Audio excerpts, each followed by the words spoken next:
Hey guys, so been pretty slack with the vlogs, haven't done one in a while, but I want to do something different today. So I've got the Vivoactive HR watch, which measures your heart rate on your wrist, and I want to see the comparison in heart rate versus standard chest strap with my Garmin 520 Edge. So I'm about to head out for a road ride around the river loop here in Brisbane, and we'll see what the results are. Okay, so just a pre-ride check of the heart rate monitors. So on the Vivoactive HR, just the wrist heart rate monitor. Current heart rate 84. And on the chest strap with my Garmin Edge, 73, 81 versus 70. Yeah, they're starting to converge, I guess. Ooh. Anyway, so yeah, a bit of discrepancy.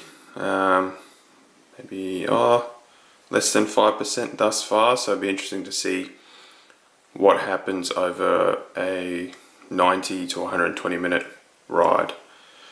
Oh, now they've leveled out. Anyway, see what happens. Okay, so I just got to QT, waiting for the ride to start. But quick sanity check: Garmin Edge 103, my watch 134. So that's high. It's coming down, but nowhere near in the same range, to be honest. Alright, so this is the Corso sprint on the river loop. So I'm just leading everyone out. Fast forward, everyone passes me as I roll off the turn.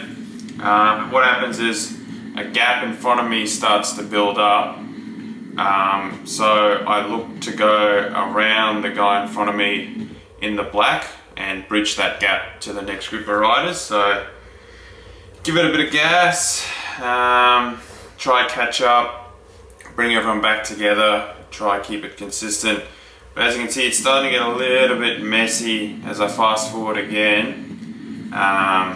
Just riders everywhere, people getting dropped off and spat. It's probably not the best Corso sprint chain we've done, so we'll see how we go. But anyway, I work my way back up to front and hit this incline, and I decide to go. So I get off the saddle and just hit it as hard as I can, full sprint to the finish. Something I never really bothered doing, but today it felt good.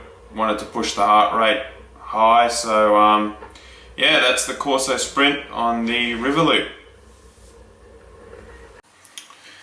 Okay, so I've pulled up here the heart rate for the Garmin Vivoactive HR, the wrist heart rate monitor, and also the chest strap connected to the Garmin 520 Edge. So this one here is the Garmin 520 Edge with the chest strap. So as we can see,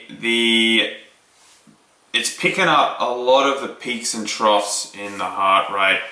Especially down here is where I was actually filming when I got to the start of the ride. So my heart rate's in that 90 sub 100 range. As the ride begins, you can tell when I'm putting in the big effort. Around here is probably the first sprint, second sprint here, and the third sprint in the Corso, which you can tell because it's a slightly longer heart rate at that higher duration. But yeah, as you can see, it really picks up the highs and lows of the heart rate. Okay, so this is the Garmin Vivoactive HR, the wrist heart rate monitor. So as you can see, it doesn't actually show the range and heart rate as distinctly as the chest strap. So it actually hovers around that 125 to 150 all the time, and it never picks up that low point just before the start of the ride where my heart rate was like 90 odd, as I showed in the video. So, and in fact, it actually peaks at a higher heart rate. It peaks at 190 at this point, and I believe my chest strap was maybe 182 beats per minute. But yeah, it's keeping in a very tight heart rate range, and it's just not, it doesn't drop as much as the chest strap. Okay, so this is the chest strap again. I've overlaid the speed, which is the blue, and in the grey is the heart rate. So this is that area where I stopped. This makes sense why my heart rate would drop, you know, to that 80 odd, because I've recovered enough, and every time there's a bit of a spike in speed, heart rate kind of jumps up. Here, this is a quick point. This is when I'm going down a hill. So the heart rate, it's high, but you know, it's not up here at this 180 odd, which is where the sprints are happening. We compare that to the chest strap, no, sorry, the wrist strap heart rate, so the watch on my left wrist. This is where I've stopped. See, there's no speed here, and there's no significant drop in the heart rate, nothing at all. If we go back to the previous image of the chest strap, you can see that heart rate drops as that speed falls off. So yeah, I don't know, there's a massive difference here between the two. Yeah, look, it's a tighter range of heart rate and doesn't really jump up and down like this one. It just doesn't correlate the same as I thought it would be. Look, in the end, for me, heart rate, it's just a tool. It's a very delayed tool. You know, you shouldn't solely rely on it, because for me, by the time that heart rate's picked up, you're already pretty tired. So if I was trying to track real-time fatigue on the bike, I'd probably use power, but I don't have a power meter, so for me, I just kind of go by feel, and obviously, but unfortunately, the heart rate's a little bit delayed. So, look, I hope you guys enjoyed this video.